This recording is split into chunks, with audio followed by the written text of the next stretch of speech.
ladies and gentlemen, Aaron Challoner here for Forever Football, DRFC, your Doncaster Rovers fan channel. Now, if you are watching this video, if this video is out there, it does mean that we have gone past the deadline, we've not signed a striker, and the most embarrassing thing of all, Will Grigg, the player that we put the funds in for, we brought out extra funds for, has gone to Rotherham. And we've not brought in an alternative. The only reason I'm bringing out this video is if we don't bring in an alternative. As I'm recording this, nothing's happened yet. It's still the deadline closure still coming up, but I'm recording this now in case we don't get a striker. If we haven't, then you'll never see this video. If we brought in an alternative, you'll not see this video. If there's no alternative, brace yourself. Now, before we get started, please like, comment, subscribe, click the notification bell to see this YouTube video, and let's get into this daily report, this big daily report.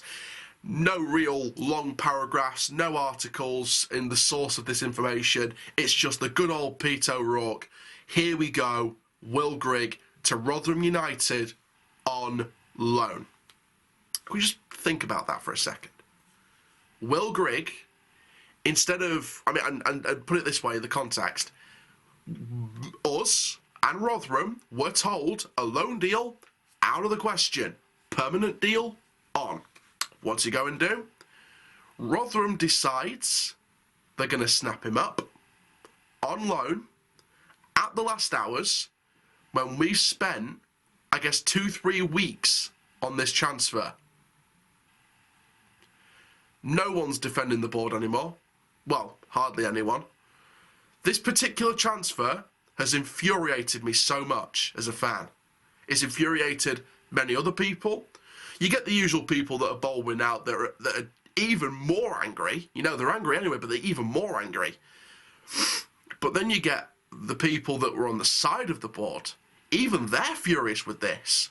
This tells you they've made a critical mistake. And like I said, if you're watching this video, if this video is out there publicly, it means we haven't brought in an alternative and Will Grigg is a Rotherham player.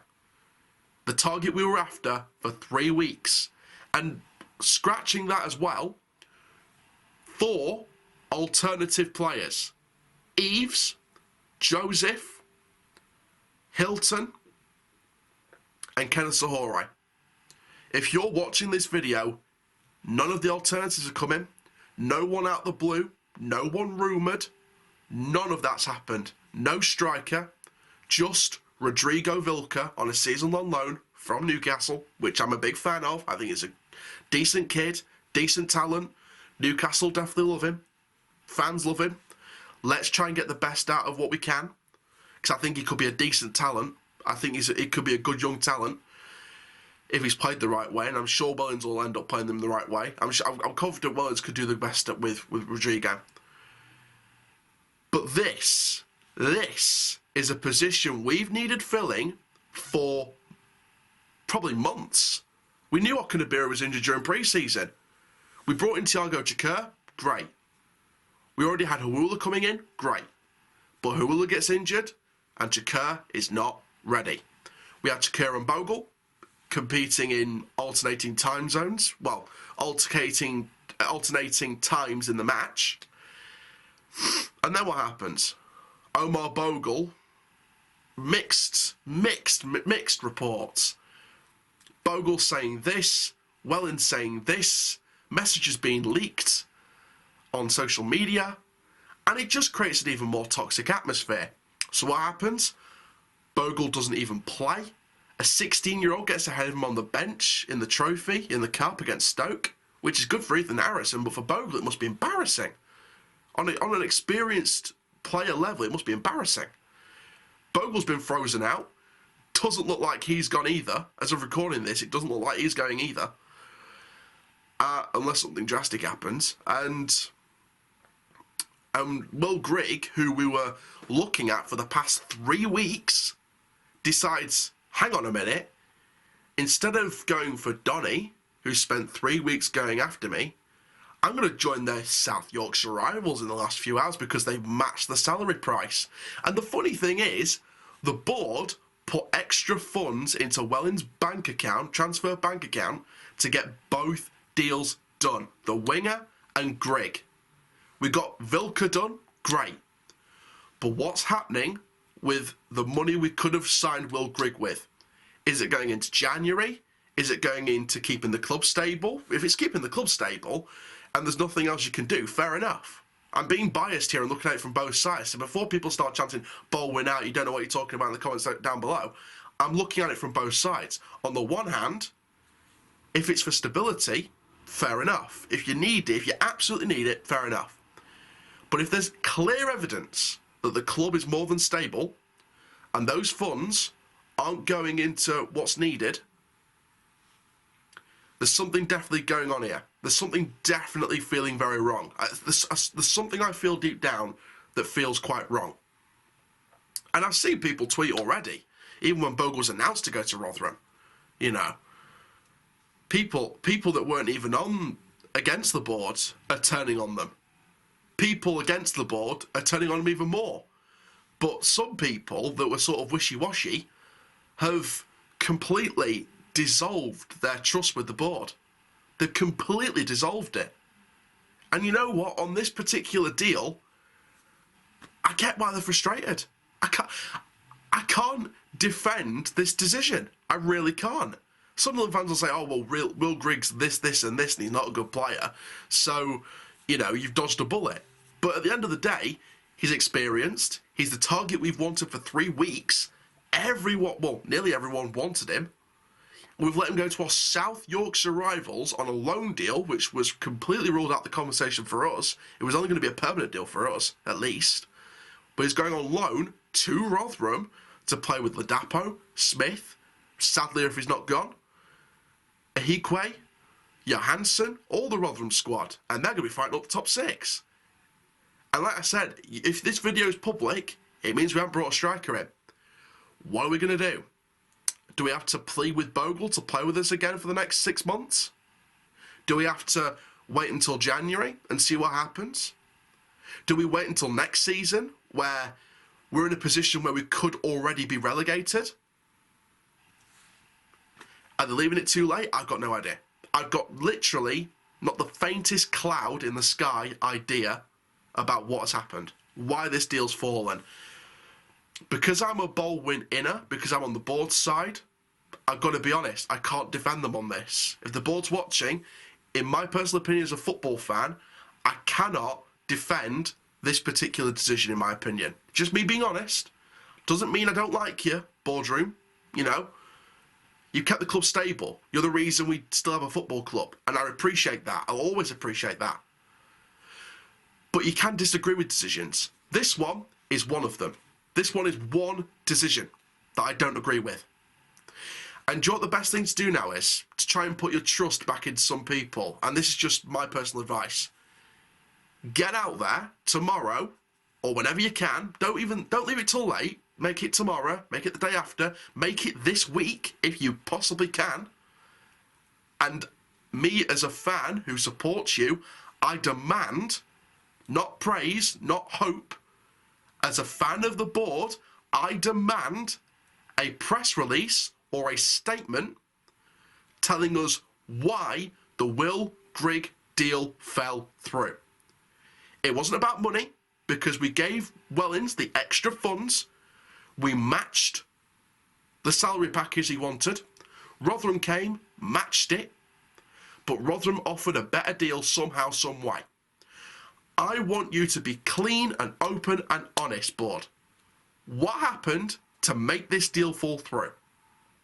Be open, be honest, tell us the truth, the whole truth, nothing but the truth. Come out, be honest, release the statement and tell us what's going on. Because fans on social media and fans in the stands, they can't take it anymore. And this is me being perfectly honest. This ain't no football YouTube facade. This ain't no ball winning, positive, the Doncaster Rovers tie, oh, let's just see what happens, praise the board, hallelujah. I praise the board when needed. If they're doing something right, I'll praise it. If I don't agree with something, I'll politely say, I disagree with the decision, please tell me why. But if you don't but the longer you don't put out that statement explaining what happened with this deal, the more the fans get riled up, the more it starts to become negative and toxic. And unfortunately, and I can't believe I'm saying this on camera right now, the longer the statement doesn't come out, the more fans that were already baldwin out, or those that have become baldwin out, are going to look to each other and say, right, we need to protest. Now, I don't agree with that. I might not be a big fan of protest, because I've been on the board side for ages. I've been on the board side since they first came here, because they kept our football club alive. After we spent so much money, and we fell into disarray and debts, they kept the club alive. They turned shares into debts. They kept the club alive, and I respect them for that, and I trust them for that. But what I don't get, and, you know, if you want to be open and honest, be open and honest. If you feel like you've taken the club as far as you can, be honest. If you think you can take us further with the proof that you can turn it around, be honest. If you want to get to the Championship in the next couple of years, be honest. If you're happy being a mid-table to top 6 League One club, be honest. That's all the fans are asking for. Baldwin in, Baldwin out, doesn't care. Blunt in, Blunt out, doesn't care. All they want is honesty. And look, I may trust the board, but not a lot of people are doing that right now. Even the Baldwin inners are turning to Baldwin outers. And they don't care what else happens. If nothing happens, I'm recording this video, as it comes out, nothing's happened, no striker, just Vilka, the fans are going to turn. Even the ones that supported you are going to turn. It's an uncomfortable truth, but it's going to happen. So my message to the board is, and you guys know me, I've been supporting the board for years. I've always been a supporter of the board. I'm saying this in the nicest possible way. I'm not going to be one of those rant kings that's like, oh, they've done this, this and this, Baldwin out, not good enough. I'm not that person. But I'm going to be open, polite, professional, honest. If you want to get the trust of the fans back on side, Baldwin, Blunt, Bramall, release a statement, tell us what's going on, tell us about the Grigg deal, why it fell through and the reasons, and be truthful and honest as you can. And release that statement as fast as you can. Don't rush it and make it look like a false apology. Take your time with it, but don't waste time releasing it. Because the sooner the sooner there's less connection between the board and the fans, the more fans get angry. And unfortunately, and I can't believe I'm saying this again, the more protests start to form over the years if it gets worse and worse and worse. If we get relegated, I can guarantee there'll be at least one protest. And that's sad of me to say, because I don't want there to be any protests. I want everyone at the club to get on in harmony. But the longer you leave it, the longer you leave the communication with the fans, the more angry they're going to be. And if we go down, for most of that, I'd probably say 70 to 75% of that fan base, for them, it's the final straw. And they will try and protest to force you out. That's just me being honest. That's not me being cruel. That's not me being Baldwin out. That's just me being professional, polite, and honest. The sooner you help the situation, the quicker it will get better. But the more time you leave it, the more toxic it's going to get in the fan base. Trust me. Look at it from a fan's point of view. I've seen abuse. I've seen the Baldwin outs. I've seen all of that hands first. I've seen that with my own eyes. Look at it from a fan's point of view. Trust me when I say this. The longer you leave your apologies and your statements and your future plans and what we intend to do as a club, the worse it's going to get. But there we go, guys. Thank you very, very much. I hope I was being open and honest in that video today. I'm probably going to do a transfer window summary at some point tomorrow or Thursday. It depends. Still feel really ill, to be honest, so I'm going to go and rest my voice for a bit, and yeah, I'm going to hopefully come back either tomorrow or Thursday with a full roundup of the window. But there we go, guys. Thank you very, very much. I am Forever Football, DRFC, keep living the Rovers life, and that, my friends, full time. Rovers side die. Thank you very much. It's not looking good right now.